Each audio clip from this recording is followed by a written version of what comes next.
Hello everyone. देखिए, last lecture में हमने किया था जो सिटीजनशिप के आर्टिकल 5 और आर्टिकल 6 थे। इस लेक्चर में हम बाकी के आर्टिकल्स को कवर करेंगे। बट अगर आपने अभी तक लास्ट लेक्चर नहीं देखा सिटीजनशिप का ना, तो आपको थोड़ी प्रॉब्लम होगी इस टॉपिक को समझने में। तो मेरा यही सजेशन है कि पहले आप फर्स्ट वीडियो देख लो, इसका पार्ट 1 देखो, फिर आप पार्ट 2 देखना। आपको देखना ये बहुत ही इजीली कंसेप्ट क्लियर हो जाएगा कि क्या सिटीजनशिप होती है, कैसे इसको एक्वायर करते हैं। अब हम अपना आज का टॉपिक शुरू करते हैं। देखिए, जो आर्टिकल 5 था ना, उसमें उन लोगों को सिटीजनशिप देने की बात करी जो कि इंडिया की टेरिटरी में रह रहे हैं। लेकिन जो आर्टिकल 6 था वो उन लोगों के लिए था जो पाकिस्तान चले गए थे, लेकिन वो 19 जुलाई 1948 के बाद इंडिया वापस आके इंडिया की सिटीजनशिप लेना चाहते थे।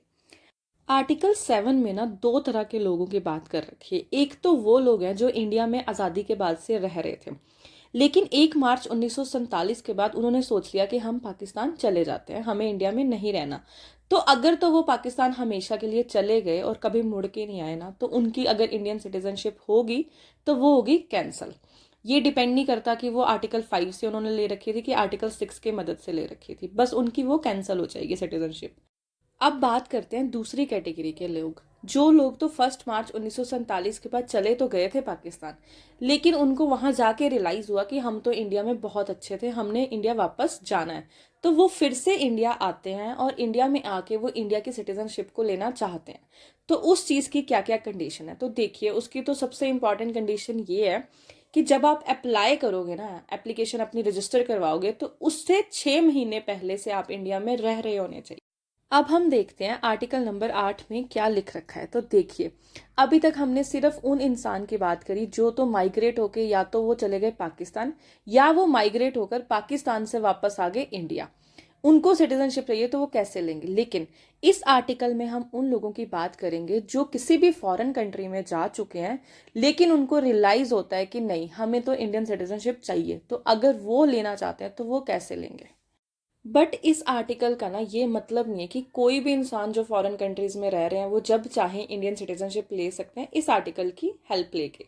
ये आर्टिकल सिर्फ उन्हीं लोगों के लिए है जिनका कोई ना कोई लिंक जो है ना वो इंडिया के साथ रहा है इन पास्ट। इसे समझने के लिए हम एक एग्जाम्पल लेते हैं। मान लो कि आपका जो बर्थ है ना वो हुआ है अफ्रीका में, लेकिन आपके पेरेंट्स में से या आपके ग्रैंड पेरेंट्स में से कोई एक जना अनडिवाइडेड इंडिया में पैदा हो रखा है। तो आप इस आर्टिकल की हेल्प से इंडिया की सिटीजनशिप अप्लाई कर सकते हैं। बट इसके लिए ना एक कंडीशन है कि जहाँ पे जिस भी कंट्री में आप रह रहे हो ना, वहाँ पे जो इंडियन डिप्लोमेट है ना उसके साथ आपको रजिस्टर करना पड़ेगा as an citizen of India apply करने से पहले। अगर तो आपने उस कंट्री में अप्लाई कर रखा है एज एन सिटीजन, तो आपको इंडियन सिटीजनशिप मिल जाएगी। नेक्स्ट है आर्टिकल नंबर 9। देखिए, इससे ना हमें पता चलता है कि इंडिया में सिंगल सिटीजनशिप का कंसेप्ट है। इवन हमारे यहाँ पे जो स्टेट्स है ना वो अलग से नागरिकता नहीं देती किसी भी इंसान को। लेकिन आपने बहुत टाइम देखा होगा, आपके कोई फ्रेंड सर्कल में कुछ लोग होंगे जो आपस में ना स्टेट के नाम पे अपने आप को डिफेंड करते हैं कि नहीं भाई, हमारी स्टेट ज़्यादा अच्छी है, आपकी स्टेट अच्छी नहीं है। तो आप लोग क्यों ऐसा करते हो? क्योंकि हमारी नागरिकता जो है ना वो सिर्फ और सिर्फ भारतीय है।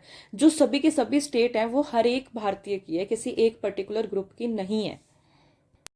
आर्टिकल 9 में मेंशन कर रखा है कि कोई भी इंसान अगर किसी फॉरेन कंट्री के सिटीजनशिप को एक्वायर करेगा तो जो उसकी इंडियन सिटीजनशिप है ना वो टर्मिनेट हो जाएगी। नेक्स्ट आर्टिकल है आर्टिकल नंबर 10। इसमें मेंशन कर रखा है कि आप तब तक सिटीजन हो जब तक पार्लियामेंट चाहती है। इसका इनडायरेक्ट मतलब ये है कि पार्लियामेंट जो है वो कभी भी आर्टिकल 5, आर्टिकल 6, आर्टिकल 7, आर्टिकल 8 और आर्टिकल 9 को वो चेंज कर सकती है। तो अगर आर्टिकल्स चेंज हो गए तो इसका मतलब सिटीजनशिप की डेफिनेशन भी चेंज हो सकती है।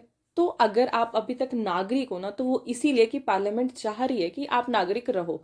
कल को उनका मन करता है कि नहीं, नागरिकता हम इस हिसाब से देंगे, तो वो उस हिसाब से कानून को चेंज कर लेंगे। बट इसका ये मतलब नहीं है कि पार्लियामेंट को इतनी पावर दे रखी है तो उसका जब दिल करेगा वो किसी की भी सिटीजनशिप को छीन लेगा। देखिए, पार्लियामेंट से ऊपर भी एक पावर है जिसको हम बोलते हैं जुडिशरी, जो कि अच्छे से चेक रखता है कि भाई कॉन्स्टिट्यूशन के हिसाब से काम हो रहा है कि नहीं हो रहा। जो कॉन्स्टिट्यूशन बनाने का मेन मकसद था उसे तो नहीं चेंज कर रहे।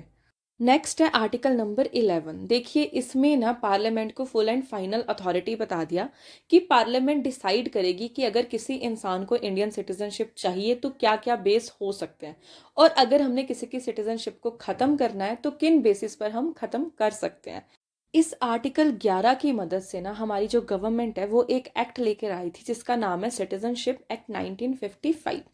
इसमें प्रॉपरली मेंशन कर रखा है कि भाई आपको अगर इंडियन सिटीजनशिप चाहिए तो आप किन किन बेसिस पे ले सकते हैं, जैसे कि आप बाय बर्थ के बेस पे ले सकते हैं, बाय नेचुरलाइजेशन ले सकते हैं, रजिस्टर करवा के ले सकते हैं, अगर आपका कोई पूर्वज बिलोंग करता था इंडिया से लेकिन आप कहीं और रह रहे हैं तो अगर आपको चाहिए तो आप ले सकते हैं। ये सब इसी पे मेंशन कर रखा है। और अगर गवर्नमेंट ना किसी की सिटीजनशिप को टर्मिनेट करना चाहती है तो वो किन ग्राउंड्स पे कर सकती है ये भी इसी एक्ट में मेंशन है। आई होप आपको ये लेक्चर पसंद आया होगा, सो इसे ज़्यादा से ज़्यादा लाइक एंड शेयर कीजिए। अगर आप चैनल पर नए हैं तो सब्सक्राइब कर दें। Thanks for watching.